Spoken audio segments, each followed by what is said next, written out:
Hey, what's up, everybody? Mike Lindsley back with you. I am at the Al and Angus Pub, as you can see from the logo behind me. And, of course, this right here is their cocktail and wine list. In addition to that, there is a great pizza burger going on here today. They've got that baked lasagna turkey sausage soup going on. Awesome beers on tap and in the bottle as well. Plus soup sandwiches and salads and a bunch of great entrees. So make sure you give the Al and Angus Pub a try. If you're in and around downtown Syracuse, Harrison Street, or if you're coming in town, you're from here, visiting family and friends, make sure you stop by, see my friends at the Al and Angus Pub. They just do a wonderful, wonderful job. Go like their Facebook page, follow them on Twitter as well. I want to get into the Yankees and Red Sox from this past weekend and kind of my synopsis, my overall recap of the series, and I'll just go one by one. Obviously, the Yankees and Red Sox were rained out in Game 1, and the Yankees won Friday night. They won on Saturday night, and then Boston really took it to New York on Sunday night. The Yankees win 2 out of 3. I think that's pretty good if you're a Yankee fan. I did not expect the sweep last night, especially with CC Sabathia coming back, who looked okay for a little bit, but then eventually tired, and I'm just not sure how much this guy has left in the tank. You could clearly see that he was really, really pushing and trying to figure out a way to keep that bulky knee in place. I just can't imagine this guy being able to pitch the entire rest of the season and giving them anything in the playoffs, but I could be wrong. Again, they've got to make it to the playoffs in the first place for CC to pitch and to give him anything. But to me, CC Sabathia, not the story last night. Overall, I think it was just a simple, it's hard to beat Boston 3 times in a row. It's hard to beat the Yankees 3 times in a row. It's hard to win 3 games in a row against anybody, and that's why it's so impressive with what Houston is doing, what the Dodgers are doing, what the Rockies have done. They've won 8 in a row as well. The A's won 10 in a row earlier this year. It's just difficult to win 3 games in a row, plus against divisional opponents that you know really well and play 19 times in a season. You take a look at David Price last night. He was pretty good for Boston. That's what they need, obviously. And then you have a look at Saturday night's game. I thought that the Yankee bullpen was so good. They were really in a spot where they had to go win that game. It was one reliever after the next, and they hung on very nicely. And I think what you're looking at with this bullpen now, and again, you don't have Dellin Betances in there yet. He's still out with an injury. But when you can go Chad Green as a starter in certain series, it doesn't hurt you later on because you can go Jonathan Holder here. You can go Zach Britton there. You can bring in Adam Ottavino for a couple of innings and then eventually move to Aroldis Chapman closing the games out. To me, this bullpen right now finally is pitching the way we thought that they were going to play and pitch earlier in this season. I still think the jury's out as far as this whole greatest bullpen you've ever seen kind of thing and all the rest. I think people need to calm down quite a bit. I think to be the greatest bullpen of all time, you got to go mow people down in October. There's no other way to say it. I couldn't care less what you're doing from April to October in terms of the all-time historic bullpens of all time. When you look at the relevance of the Yankees from the 96 to 2003-ish dynasty, especially winning 4 and 5 years in the 90s, that bullpen was a colossal weapon in October. I mean, they were unhittable from Jeff Nelson to Ramiro Mendoza to Graham Lloyd to Rivera to Wetland, and then when Wetland was gone, Rivera obviously was the closer. Remember when they got Bob Wickman and they stole him in that trade as well? He was a big part of that 96 bullpen. I just think if you're going to be one of the great bullpens of all time, you've got to have some unbelievable success in October as well. Other news and notes from this series, I thought just watching it on television, the atmosphere looked freaking phenomenal, even though half the people weren't even in their seats in Yankee Stadium last night to start things off. That's just how it goes. Too much going on at the ballpark. People are out eating, they're drinking, they're screwing around, they're in the gift shops and all the rest. But eventually when they got parked and they got placed and they were cheering, it looked like a tremendous atmosphere.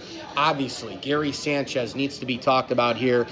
This guy now with 18 home runs on the season. He had the big home run on Saturday that was the difference maker. It was the 7:15 Fox game, and of course it was 3-3. Gary Sanchez goes opposite field a ball that not many people can hit to the opposite field out of the park in Major League Baseball. Gary Sanchez happens to be one of those guys. Tremendous job by him in terms of hitting that out. You got to love this guy, Luke Voit. I mean, he's become sort of like a cult hero in New York with the strong biceps and the shirt open a little bit and the big chest and all the rest. He looks like he's just going to put on a Superman cape and fly. He's pretty much done that. He's pretty much done everything but that, I should say, in a Yankee uniform when they acquired him last year from St. Louis. This is a guy who really has a knack for the moment. He's not scared of anything. He's a great clubhouse guy. The camaraderie you can see is just builds around Luke Voit. People love him. He's like a big, lovable teddy bear. And he hits for average and hits for power. A guy with that kind of size, it's amazing that he has that kind of balance and is able to hit for average as well. Luke Voit, though, also making some plays defensively at first base. It's going to be very interesting to see, though, this weekend. Didi Gregorius is expected to back for the New York Yankees. What does that do to the overall infield? To me, it's Gary Sanchez with his backup Austin Romine at catcher. Third base, Gio Urshela is basically immovable at this point. Your shortstop's Didi Gregorius. Gleyber Torres goes back to second. And then you can't pull DJ LeMahieu out of the lineup. I put DJ LeMahieu right there at first base, and I DH Luke Voit, and then I go off and on in terms of the days here, as Aaron Judge will come back here in the next, month or two. And then you got to be careful. Who knows if Giancarlo Stanton will even be back. I hope he doesn't even return. I like the mix of this team without him. But that's something to pay attention to here as some of the Yankees get healthy, especially Didi Gregorius as soon as this weekend. I also wanted to just mention a couple other things here in closing. I still think across the board, and I've gotten in some arguments on Twitter with some Yankee people about this, I still think this team needs to make a move. I still think they need more pitching. I don't trust the pitching the way it is right now, and I don't think I'm going to trust it by the end of the year either. I understand that Masahiro Tanaka has been the most solidified Yankee pitcher of the last couple of years. He's the most trustworthy guy, but Luis Severino's going to come back at some point. He's throwing on a top mound, I think, this week. Okay, fine, but he's still coming back from an injury. I think the jury's still out on him, especially after last year when he was asked to do more. He started to wilt down and really have trouble. The year before that, of course, was when he started to have his coming out party.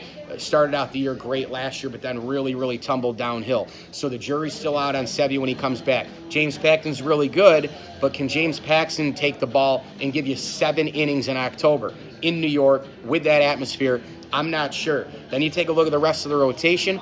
Domingo Germán is probably on a pitch limit. Is Loaisiga even ready? J.A. Happ has pretty much been figured out. And CC Sabathia, who knows what you're going to get out of this guy? Sabathia, Happ, all these pitchers, Tanaka, the same thing. They're only going to give you between 4 and 5.5 innings at this point, or 6 innings. And then you're going to have to leave it up to the bullpen, which, again, can take over a series. But it's a lot to ask them to go out and win every single game and bail out all the starting pitchers. So that's something to look at. Clint Frazier was horrendous in right field last night. I still think, you let him hit and you kind of let him get back a little bit, and then you try to use him at the trade deadline as a trade chip. He did not speak to the media last night. He ran away from everybody. I thought that was a bullshit, cowardly move by Clint Frazier. He's a guy I like a lot, but he's got an attitude problem, and he's very emotional. That is not something that you want in New York. Stand in front of the media, talk in front of the microphones. I blew it tonight, I'll be better tomorrow, and leave it at that, and everybody forgets it. He decided not to do that. Bad move by Clint Frazier. But if I'm the Yankees, I take Clint Frazier, I take maybe Florial, or I take Frazier and Estrada and a double-A pitcher or two, and I move him right to Washington, and I go get Max Scherzer. The time is now for Brian Cashman to go get a frontline starter to go try and win a World Series. There's some Red Sox-Yankee recap thoughts. I'm Mike Lindsley here from the Al and Angus Pub. Make sure you get down here for the best darn Angus burger in town. As I always tell you, enjoy the games.